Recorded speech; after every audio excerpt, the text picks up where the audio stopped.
Way badasa safa Jariti no fakate wala de ma khonyate gurba wala de ma khonyate wala de ma khonyate tisamal ka tokko ya muchaga Nalita shaggar aanaa jalduu keessatti eegdonni taa'eera Itoophiyaa dargaggoo tokko ajjeesuun dhagahamee jira.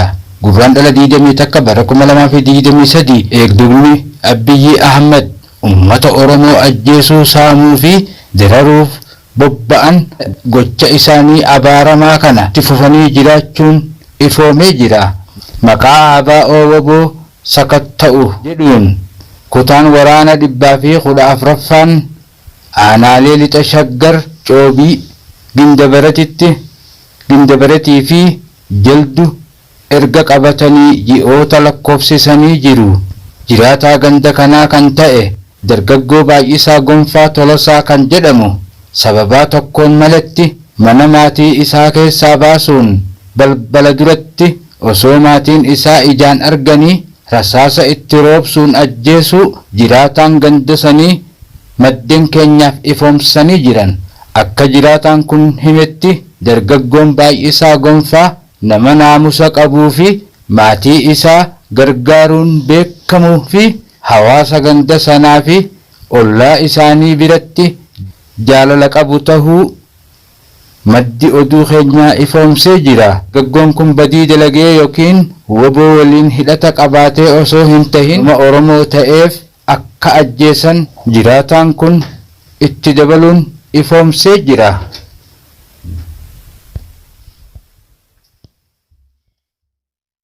Way badasa safa Jariti no fakate wala de ma khonyate gurba wala de ma khonyate wala de ma khonyate tisamal ka tokko ya muchaga shaggar aanaa joobitti milishaan sirna biltiginnaa tokko bobotti harka kennachuun dhaga'amee jira. Itti dabaluun aanaa dugda daawaa keessatti miseensonni waraana biltiginnaa namni 5 bobotti harka kennachuun dhagahamee jira. Amma oduu bal'inaan gurraan dhala 20 bara 2023 dabballoonni murna biltiginnaa buula ijibbaataa jechuun sochii eegalan keessatti WBO balleessuun carraa deebisanii jiraachuuf karoorfatanii socho'aa turuun ni yaadatama. Buula kanaan bakka hedduutti WBOdhaan rukutamuun duulli isaanii erga fashaleen booda magaalaatti deebi'uun afanfaajjii garaa uumaa turuun ni yaadatama. Lixa shaggar aanaa coobitti magaalaa fi gandoota magaalaatti dhihoo jiran walga'ii dirqamaan baasuun akka waan WBO balleessanitti ololanii xumura walga'ii sana irratti namoota dirqamaan gara leenjiitti erguun milishummaa akka leenji'an taasisuun milishaan caasaa PP kana ganuun hidhannoo isaanii waliin WBOtti harka kennatanii himaniiru. Torbee tokko keessatti caasaaleen hedduun kan badan yoo ta'u isaan keessaa milishaan Taammanaa Taarikuu jedhamu gurraan dhala 17 bara 2023 waraana bilisummaa Oromoo WBO zoonii giddugalaa Cibirraa Irbuu Shinnigaatti qawwee isaanii waliin harka kennatanii jiran. Itti dabaluun Taammanaa Takluu sirnicha eeguuf fedhii keenyaan alatti dirqamaan WBO akka lolluuf injisan yoo jedhu murni biltiginnaa abjuu arguu fi gochuu hin dandeenyeen jaaja'aa jira jedhan. Itti dabaluun miseensonni waraana murna biltiginnaa namni 5 gurraan dhala 17 godina Gujii lixaa aanaa dugda daawaa mooraa waraana biltiginnaa ganda dugda daawaa dhukkisaa irraa sirnicha ganuu WBOtti harka kennachuun ifoomee jira. Miseensonni waraana biltiginnaadhaa kun qawwee AKM 5 rasaasa 1,000 hidhannoo guutuu fi boombii harkaa waliin mooraa diinaa keessaa baasuun mooraa qabsoo bilisummaa Oromoo ittiin gabbisuun mooraa bilisummaa Oromoof oolchanii jiran. Miseensota waraana biltiginnaa harka kennatan keessaa ajajaan 100 keessatti akka argamu baramee jira. Dhuma irrattis ilmaan Oromoo bobba'anii meeshaa baatanii sirna biltiginnaa tajaajilaa jiran sirnicha ganuu WBOtti akka harka kennatan dhaamanii jiran. Itti dabaluudhaan godina lixa shaggar aanaa coobii keessatti maqaa gibira kafaluu dideen qabanii hidhanii dararuu fi hidhamtoota siyaasaa aanota godinicha sanqallatti tajaajila siyaasaaf oolchuuf leenjii kennaa fi jiraachuun ifoomee jira.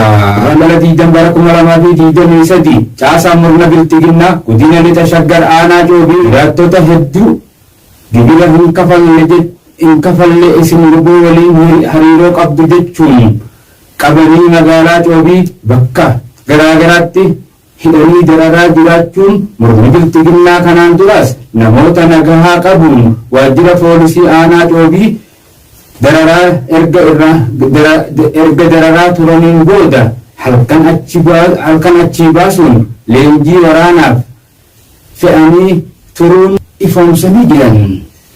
Itti dabaluun odeessa amma ba'aa jiruun kaabinoonni godina warreen hidhaman kana keessaa dubartootaa fi jaarsolii muraasa gadi dhiisuun namoota aanaalee godina lixa shaggar keessa haala kanaan walitti qabuun miseensa waboo harka kennatan jechuun mooraa sanqalleetti leenjii kennaa fi jiraachuu maddi oduu sanqallee irraa ifoomsanii jiran. Akka maddi keenya kun jedhutti namoonni haala kanaan walitti qabaman hattoota maqaa wabootiin daldalaa turan dabalatee namootni 4 ta'uun ifoomee jira.